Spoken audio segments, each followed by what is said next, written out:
Assalamualaikum warahmatullahi wabarakatuh. Selamat pagi Bapak Ibu dosen dan teman-teman semua. Perkenalkan, nama saya Chandra Ayu dari program Pascasarjana Universitas Sangga Buana Bandung. Pada kesempatan kali ini saya akan mempresentasikan studi kasus dari PT Green Life Indonesia dengan judul Greenwashing dan Manipulasi Citra Perusahaan. Semoga presentasi ini dapat memberikan manfaat untuk kita semua. Baiklah, langsung saja kita mulai presentasinya. Isu keberlanjutan atau sustainability telah menjadi daya tarik utama bagi perusahaan dalam membangun citra positif di mata konsumen dan investor. Namun, ketika klaim keberlanjutan tidak diimbangi dengan tindakan nyata, terjadilah praktek greenwashing, yaitu manipulasi citra lingkungan yang merugikan berbagai pihak dan merusak kepercayaan publik. Makalah ini membahas kasus dari PT Green Life Indonesia, sebuah perusahaan produsen air minum dalam kemasan yang selama 5 tahun ini mengkampanyekan slogan 100% ramah lingkungan. Namun terbukti melakukan pelanggaran serius terhadap etika bisnis. Tujuan analisis dari makalah ini, penulis mengidentifikasi permasalahan etika yang terjadi dalam kasus PT Green Life Indonesia. Yang kedua, menganalisis kasus menggunakan kerangka teori etika bisnis dan tata kelola perusahaan. Ketiga, memetakan kepentingan para pemangku kepentingan atau stakeholder. Keempat, menilai resiko bisnis yang timbul dari praktek greenwashing.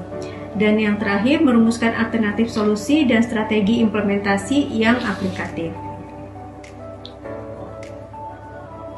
Citra positif dari PT Green Life Indonesia ini dibangun melalui program CSR, penghijauan, dan promosi kemasan yang diklaim dapat didaur ulang.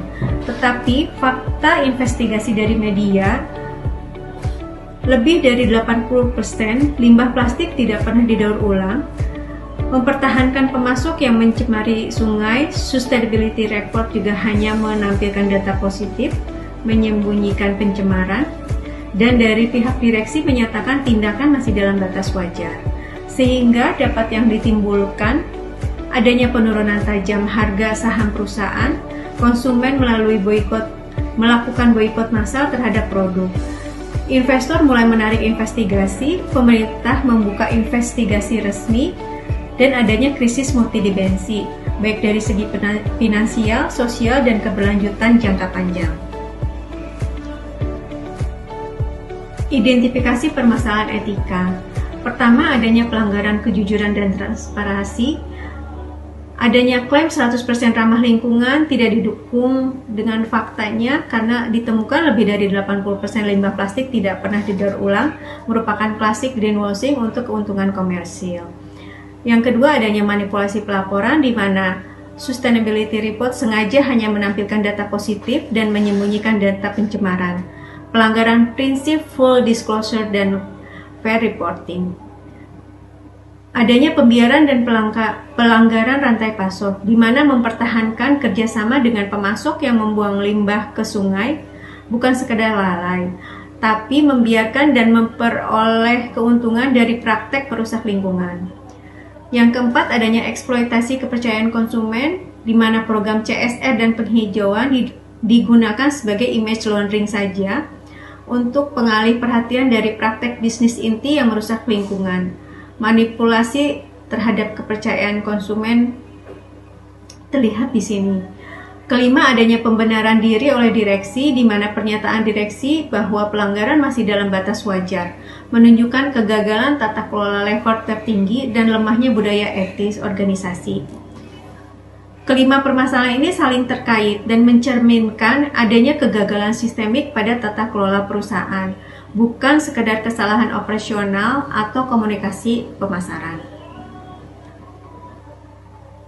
Yang keempat, kita menganalisis teori etika bisnis.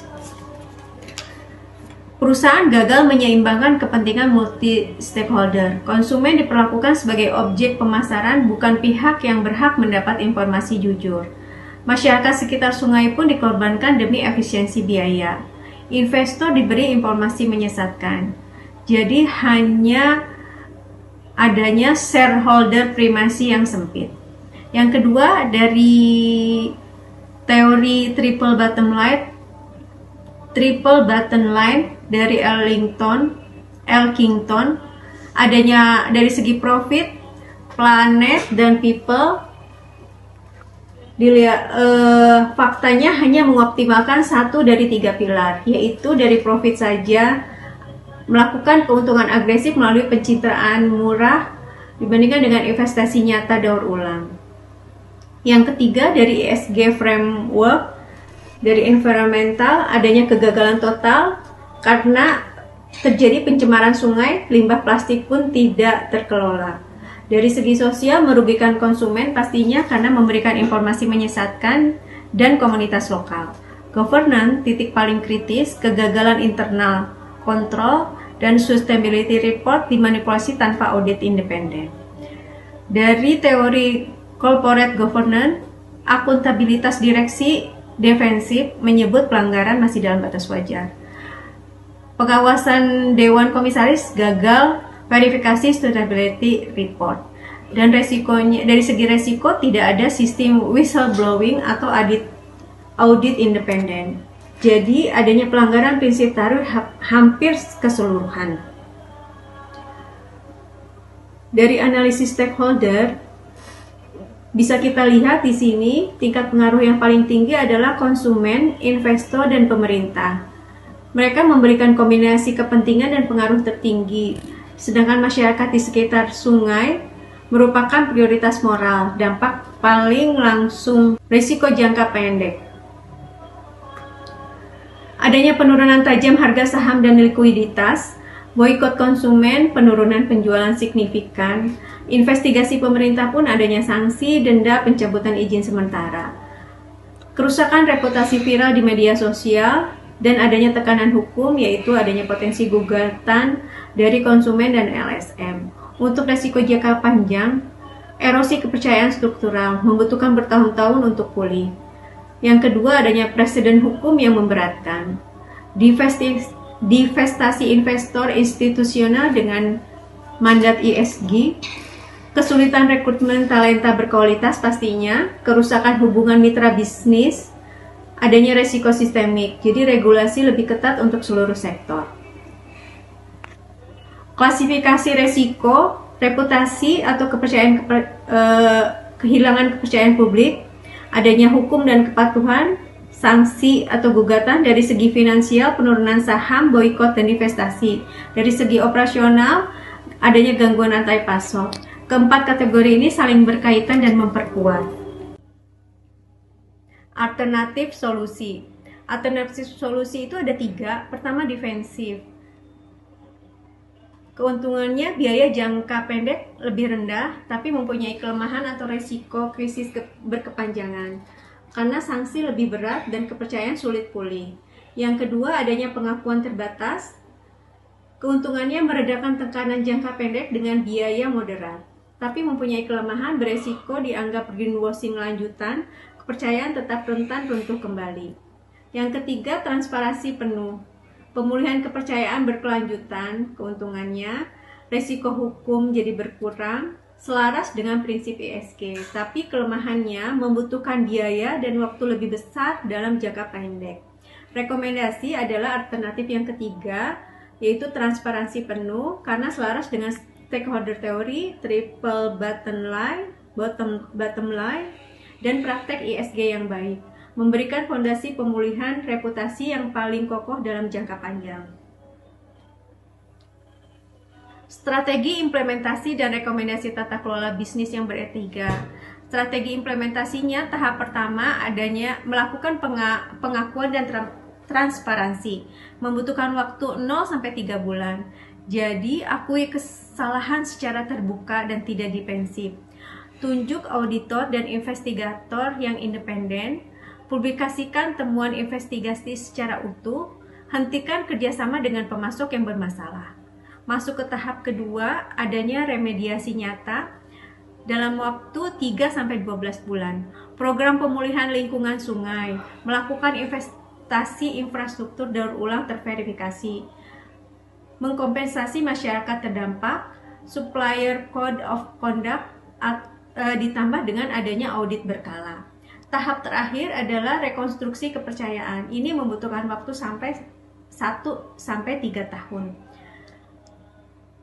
Sustainability Report sesuai dengan standar GRI, Dewan Pengawas Etika Independen, KPI ISG untuk direksi dan manajemen, adanya sistem whistleblowing yang efektif.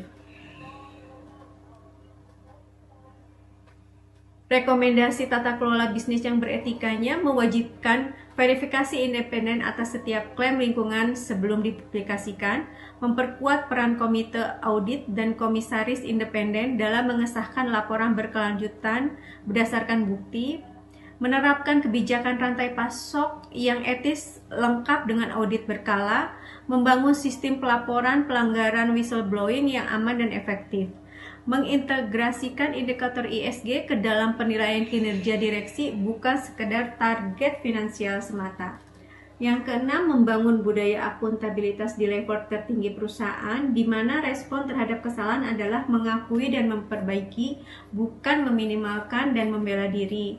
Dan yang terakhir, adanya keterlibatan multi pemangku kepentingan, mulai dari lembaga swadaya masyarakat, komunitas terdampak, hingga konsumen dalam merumuskan dan mengevaluasi klaim keberlanjutan juga menjadi kunci agar praktek serupa tidak terulang.